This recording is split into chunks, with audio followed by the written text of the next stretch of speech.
Ve 3 kuruşta Kılıç İcaz döneminin başlamasıyla beraber tüm dengeler değişiyor ve asıl büyük savaş şimdi başlıyor. Kılıç karakterinin yeni bölümde yapacağı şok hamle herkesi heyecanlandıracak. Aynı zamanda birçok sürpriz senaryonun başlangıcını yapacak. Kartal, Efe ve Çetin cephesinde ise hiç beklenmedik durumlar yaşanacak. Öte yandan önce Korkmaz sonra Azade diziye veda etti. Peki sırada şimdi kim var? Baybars artık en büyük kozunu oynamaya başlıyor. Birbirinden bomba olaylar, sürpriz gelişmeler ve müthiş senaryolar bizi bekliyor. Tüm bunlardan ve daha fazlasından birazdan kısa ve net bir şekilde bahsedeceğiz. Hemen başlayalım. İlk olarak geçtiğimiz bölümün son sahnesi ve devamında yaşanacaklarla başlayalım. Beklediğimiz gibi usta oyuncu Necip Memili diziye Kılıç karakteriyle dahil oldu. Daha ilk dakikadan ağırlığını belli etti. Bu dakikadan sonra Kılıç'ın yapacağı hamleler ekranlara damgasını vuracak.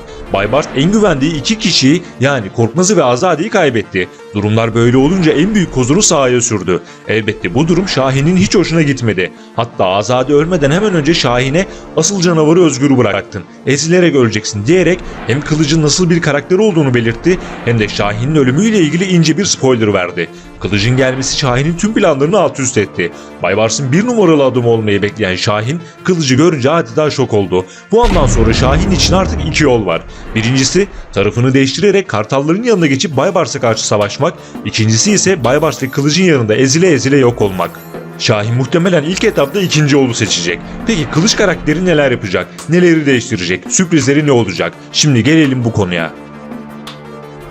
Kılıç karakterini dizide çok sert bir mizaçla izleyeceğiz. Yeri geldiğinde babasına bile meydan okuyacak ki zaten yeni bölümün ön izlemesinde Baybars'ın cümlelerini bile düzelterek bunu göstermiş oldu. Azade'nin dediği gibi canavar gibi bir düşman, Çetin'in dediği gibi yüzünü kimsenin görmek istemediği korkulacak bir karakter.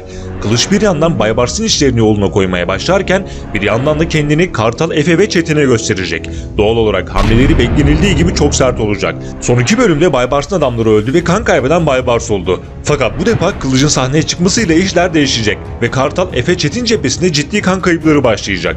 Kılıç yapacağı sürpriz hamlelerle hem zekasını gösterecek hem de nasıl sağlam bir düşman olduğunu kanıtlayacak. Bu sahnelerin çekimleri gerçekleştirildi ve izlerken büyük heyecan içinde olacağız. Öte yandan Kılıç'ın bir başka mevzusu ise Bahar olacak. Normalde Baybars Kılıç'ı Bahar'la evlendirmek istiyordu. Şimdi ise en büyük düşman olan Kartal'la evli. Kılıç ise Bahar'ın ve Kartal'ın başına büyük bela olacak. Kısacası Kılıç karakteri çok canlar yakacak.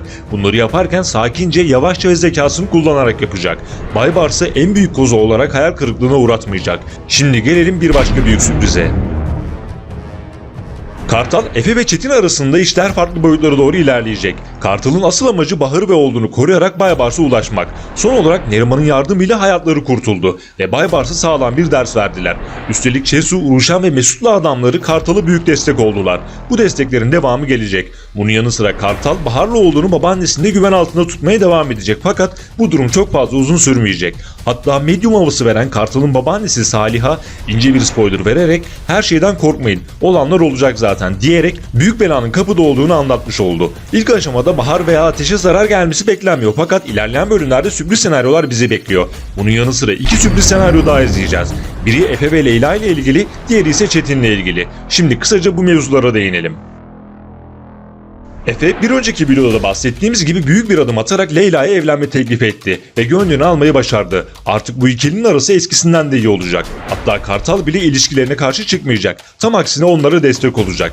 Fakat yine de bir abi olarak Efe'yi uyarmaya devam edecek. Efe hızlı bir şekilde Kartal ve Çetin'le beraber intikam planlarını uygularken kendini bir anda büyük bir romantizmin içinde buldu. Hatta şimdiden düğün mevzularına girmeye başladılar. Yakın zamanda Efe ve Leyla'nın eğlenceli düğününü izleyeceğiz. Leyla'nın istediği yerde istediği gibi bir düğün olması bekleniyor.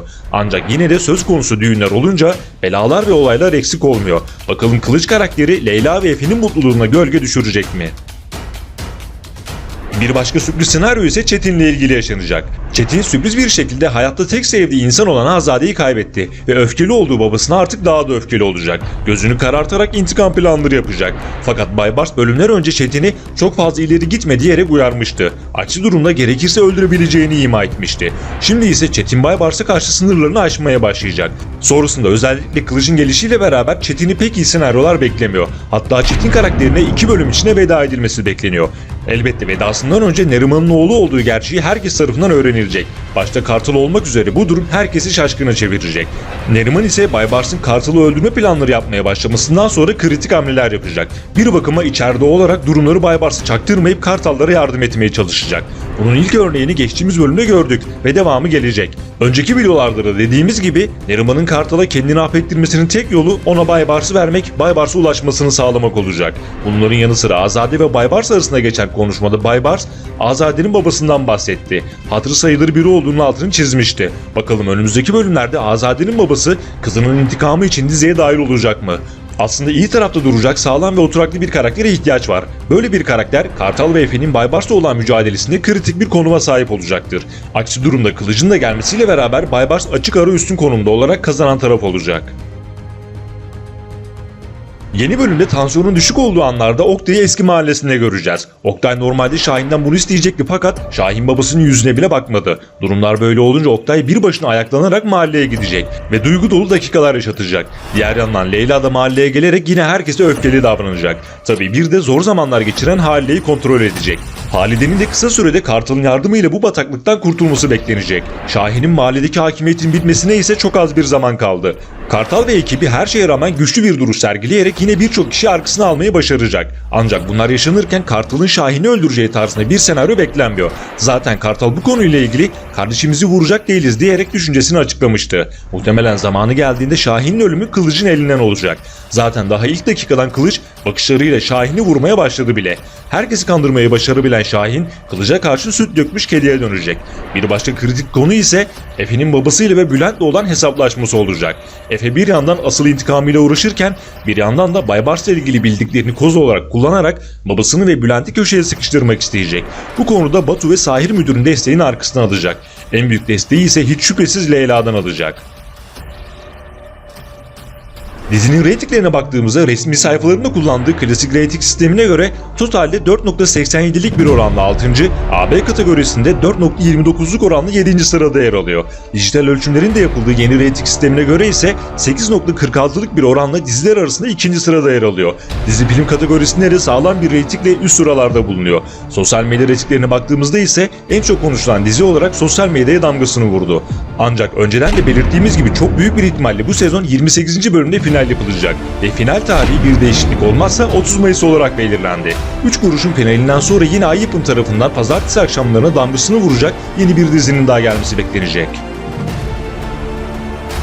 Yeni videolar gelmeye devam edecek. Kaçırmamak ve anında izlemek için abone olup bildirimleri açmayı unutmayın. Bir sonraki videoda görüşmek üzere. Hoşça kalın.